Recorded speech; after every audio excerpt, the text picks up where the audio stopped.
Hey guys, it's Kevin again, and in this video, I'm now going to review the sequel to Child's Play, the 1990 horror comedy, horror classic Child's Play 2. Now I've heard really good things about Child's Play 2, and I was definitely looking forward to it. And all I remembered with Child's Play 2 was that once I accidentally turned on the channel and Child's Play 2 was on. There was a scene where Chucky gets his hand stuck in that machine, stuck on that machine, and his hand comes off basically. I was young and that freaked me out. So yeah, so that's all I remember from Child's Play 2. But I will say that Child's Play 2 is very good. Is it as good as Child's Play 1? Actually, I think Child's Play 2 is a little bit better. Because of the way it's done. There are quite a few, there are more problems with this one than there were with the first one. But that's basically with like continuity and things like that. So really there's not a lot of problems with it, but there's some problems. It's mainly like continuity problems and things like that. Let's just get to it though. Basically the plot has to do with, movie starts out with you see that these toy makers are remaking Chucky. Now, let me ask you a question. Why the hell would you redo this doll when you heard so many bad things about it? They basically redo the doll. He's back to life. He's completely fine. And we see that at this toy store, all these Chucky dolls basically are the next big thing. It kind of reminded me a little bit of Little Shop of Horrors. If you guys remember the end of Little Shop of Horrors, not the movie, the musical, the true ending in the movie, where the plants basically are like the next big thing. Yeah, well, there's a bunch of Chucky dolls basically at the toy store, and Andy is now receiving therapy because his mother has been taken to the insane asylum basically because they don't believe her. Now, here's what I wonder. What happened to Chris Sarandon's character? Did he not tell the one guy that Chucky was alive? I mean, he could have helped her with that. Couldn't he have saved her from being there? I mean, what happened to him? He didn't die in the last movie, so why all of a sudden would he just disappear and not even be mentioned? The mother's not even in this, and I do think that's one of the problems, was that they both gave a really good performance. I think they got enough screen time in this one. I think what they mainly wanted to do in this one was focus more on the kid and put him in danger.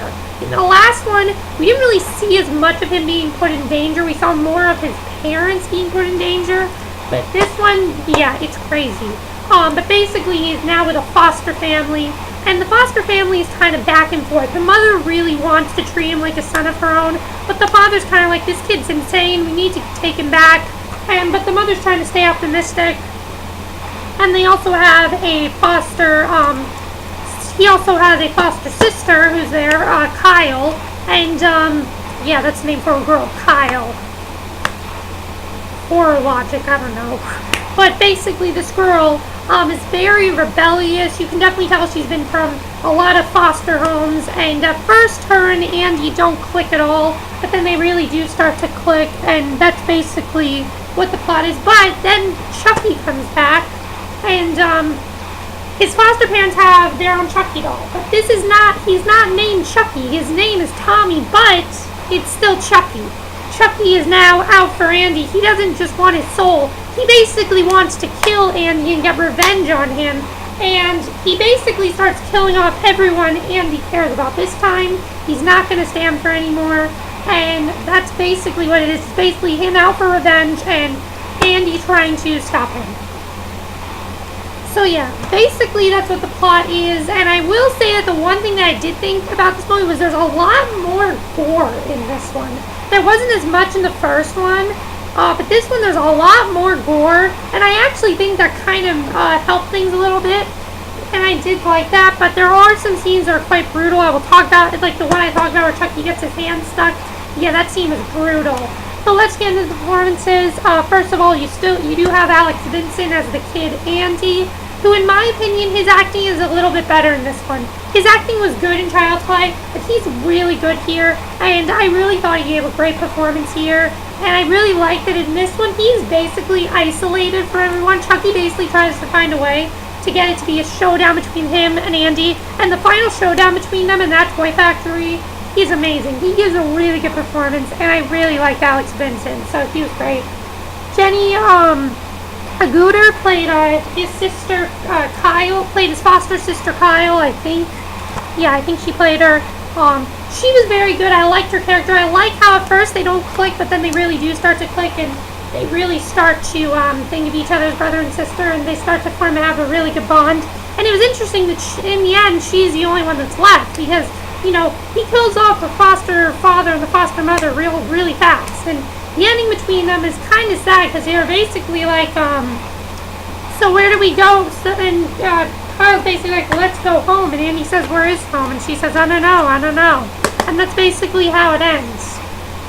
But again, the real star of this movie is Brad Dourif. He has gotten so much better in this movie, even better. There's more of Chucky in this movie. So if you guys loved Brad Dourif in the first one, which how could you not? He's amazing.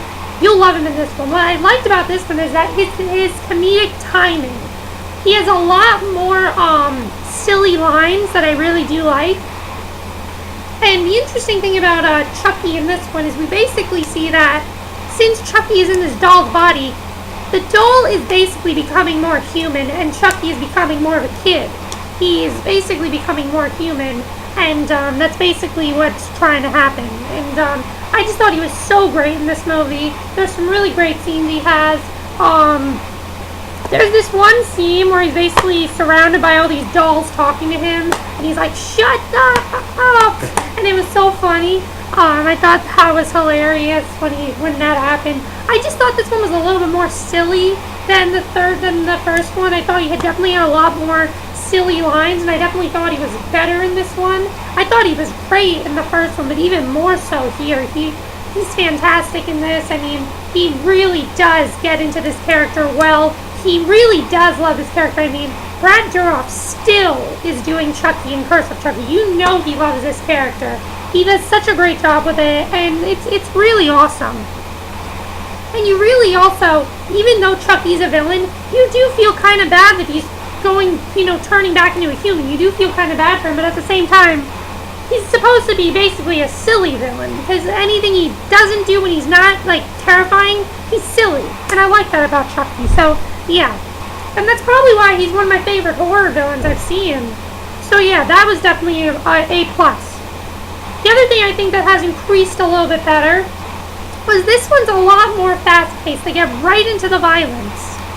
Starting, I thought it was interesting how they killed off the teacher and then the parents. That was definitely not something they did in the first one. I thought it was even better in this one. I thought that this one really, how I said in the slasher I was expecting a lot more blood in the first one, like with Scream and Final Destination. This is on that level in this one.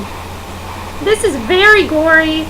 And not, the only scene that's graphic is the scene I said with Chucky's hand. That scene, though, is awesome, because then he sticks a knife in his hand and uses a knife for a hand, and that's awesome. And then the way Chucky dies, I thought was awesome. Basically, it takes him 3 times to die again, and I thought that was interesting. I love that they do that when you think Chucky's dead, he's not, but he can't really, it's hard for him to die. First way they kill him is they stick him in this thing where, they put the doll's eyes on, they stick him in there. Then Andy pours this I think it's gasoline or something like that. Then finally, Kyle's the one that really saves him. She sticks a air thing in him and he explodes. And I thought the way he exploded was awesome. That was really awesome. And it was actually kind of funny. As I said, he is a lot funnier in this one. He's not as menacing. He is menacing, but he's a lot funnier too. And, yeah, so definitely Child's Play 2 is fantastic, and so Child's Play 2 is just as good as the first one, maybe even better. I actually thought I liked this one a little bit better than the first one. Highly recommend you check it out. If you like the first Child's Play, you'll definitely like Child's Play 2. Okay, that's it for this review. Hope you enjoyed it, and my next review will be my review for, where is it? Child's Play 3. So I will watch Child's Play 3, and then I will review it for you. So stay tuned for that. Bye.